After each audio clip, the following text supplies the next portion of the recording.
Na lição número 8 nós vimos aprovados por Deus em Cristo Jesus. Na parte número 1 nós vimos obreiros aprovados por Deus. Tópico 1, pregam e ensinam sem engano. Tópico 2, pregam com pureza. Tópico 3, não buscam a glória dos homens. Na parte número 2 nós vimos dois tipos de vasos. Tópico 1, vasos de honra. Tópico 2, vaso de desonra. Quem são estes? Na parte 3 nós vimos rejeitando as dissensões e questões loucas. Tópico 1, rejeitando questões loucas. Tópico 2, não entrando em contenda.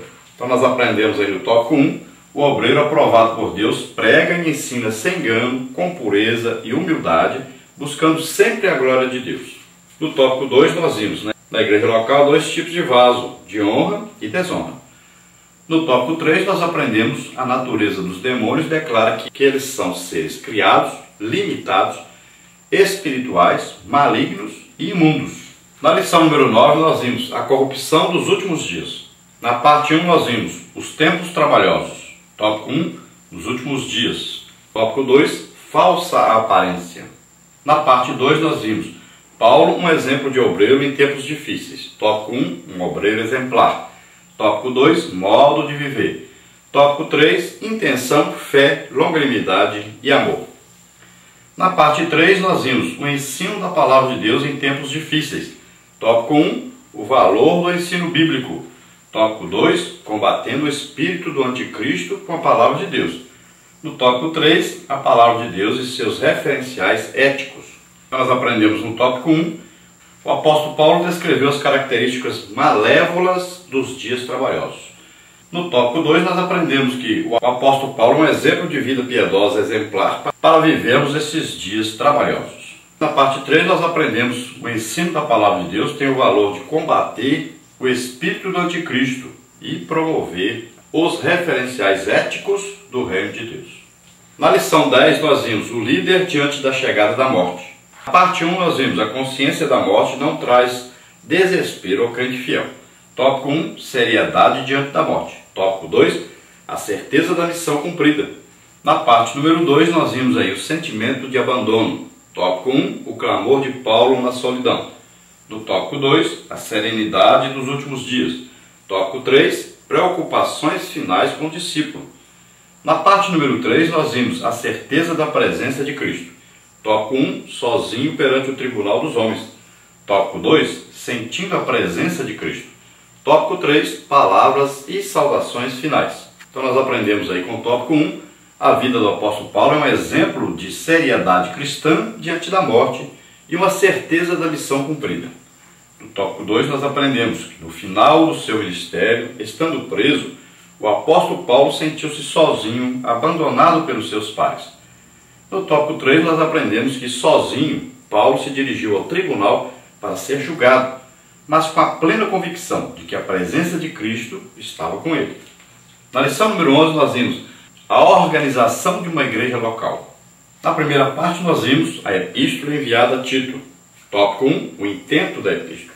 Tópico 2, data em que foi escrita. Tópico 3, um viver correto. Na parte número 2 nós vimos o pastor precisa proteger o rebanho de Deus.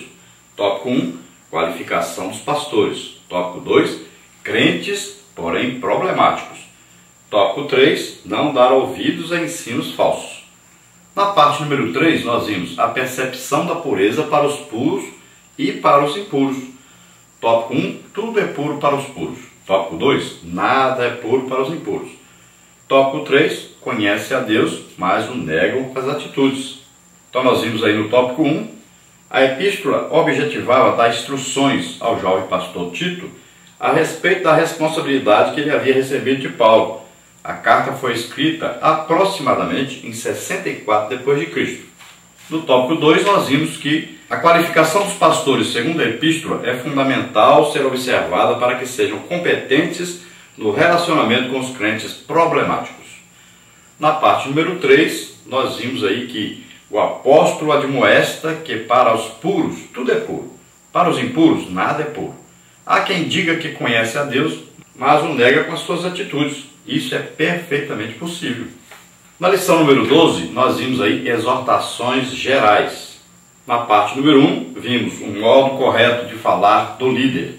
Tópico 1, fala o que convém à sã doutrina. Tópico 2, saber falar e saber ouvir. Tópico 3, integridade no falar.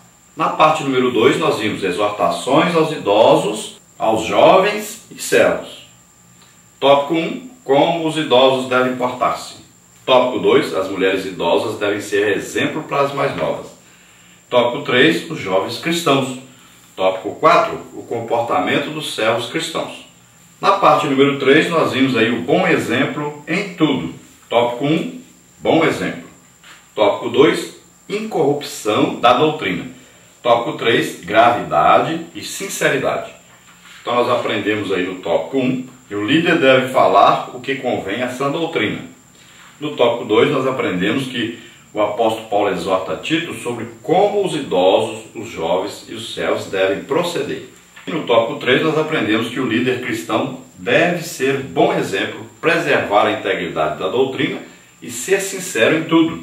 A lição número 13, que nós vamos estudar hoje, tem aí como título então a manifestação da graça da salvação. Na parte número 1, a manifestação da graça de Deus. Tópico 1, a graça comum. Tópico 2, a graça salvadora. Tópico 3, graça justificadora e regeneradora. Tópico 4, graça santificadora. Na parte número 2, nós vamos ver a conduta do salvo em Jesus.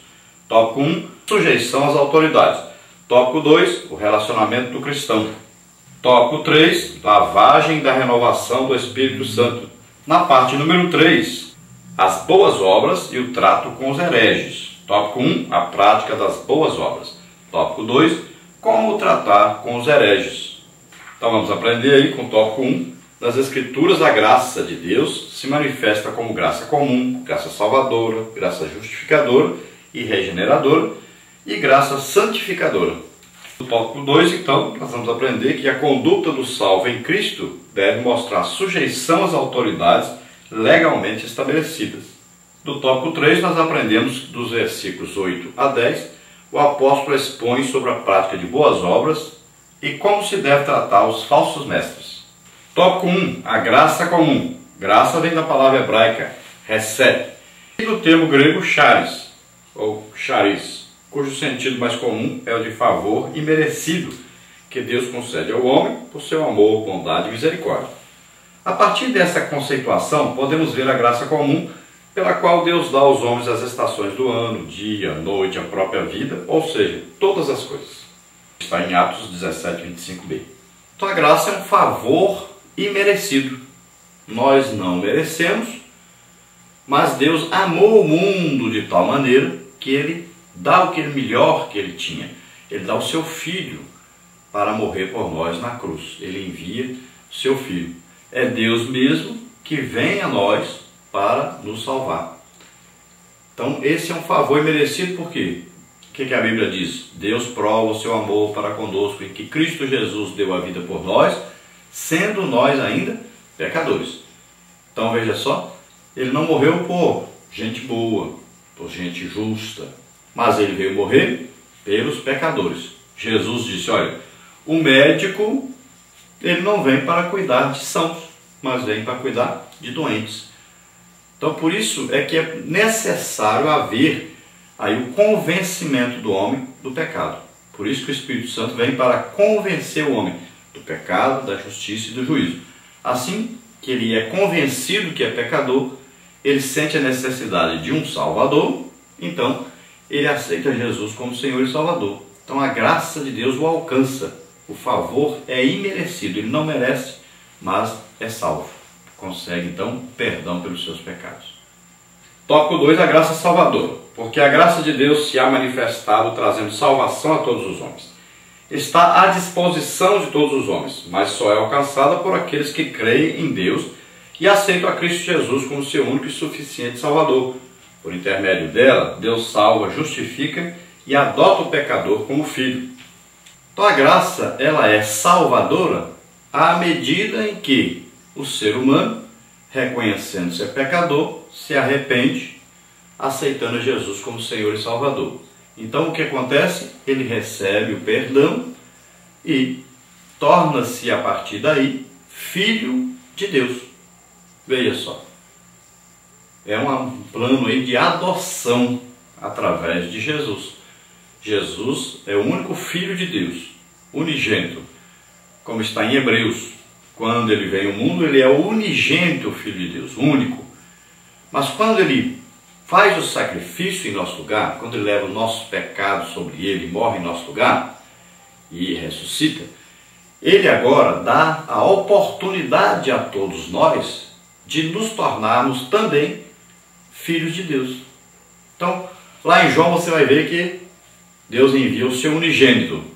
Em Hebreus, nós podemos ver que ele é chamado agora primogênito.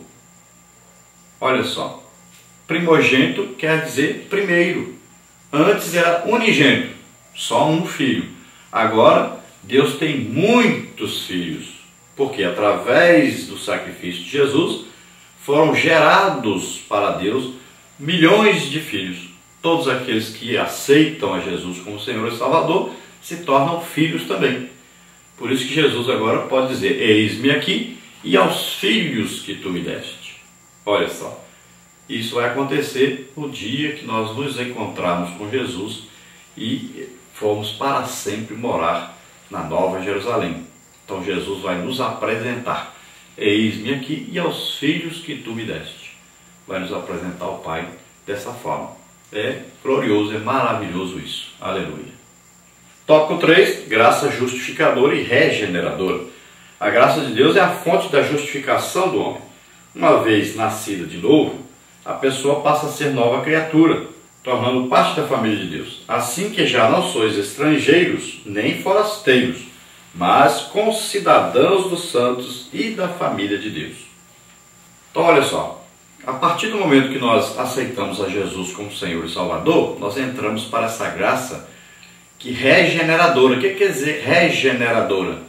Quer dizer que antes nós não pertencíamos ao reino de Deus, não éramos cidadãos do céu, não tínhamos um destino de morar no céu. O que acontece agora? Quando nós aceitamos a Jesus como Senhor e Salvador, nós morremos para a nossa vida passada, para o reino de Satanás, para o mundo. Nós morremos e nós precisamos agora fazer o quê? Nascer de novo. Então a semente maligna do pecado que estava em nós, ela agora foi cortada, saiu. E agora a semente que veio foi a palavra de Deus, que nos gerou de novo para Deus. Agora como filhos de Deus, não mais como filhos da ira. Agora somos filhos de Deus. Vamos começar uma vida nova, tudo diferente, tudo novo, agora com Deus. Então não temos mais o domínio de Satanás sobre nós. Agora pertencemos a Deus. Nós somos declarados agora justos. Olha só, no momento que você aceita Jesus como Senhor e Salvador, todos os pecados que cometeu durante toda a sua vida são apagados. Você começa agora tudo de novo. Veja só que maravilha. O sangue de Jesus vem e nos limpa, nos purifica de todo o pecado. Podemos começar uma vida nova agora, justificados, declarados justos, e agora temos uma vida nova. Vamos começar tudo de novo e agora o Espírito Santo vem morar em nós. Nós somos uma nova criatura. Tópico 4, graça santificadora. Então a graça de Deus só pode ser eficaz na vida do convertido se ele se dispuser a negar-se a si mesmo para ter uma vida de santidade. A falta de santificação anula os efeitos da regeneração e da justificação. Diz a Bíblia: segui a paz com todos e a santificação, sem a qual ninguém verá o Senhor. Hebreus 12, 14. Então a graça também, ela vem nos ajudando no nosso processo de santificação. Na hora que nós aceitamos a Jesus, nós somos justificados, somos declarados agora santos. Mas nós temos uma vida para vivermos aqui na terra. Então nós temos que nos esforçar, é um combate, uma luta contra nós mesmos. Porque os desejos, as concupiscências, as ambições para o pecado continuam vindo até nós. Nós temos que rejeitá-las.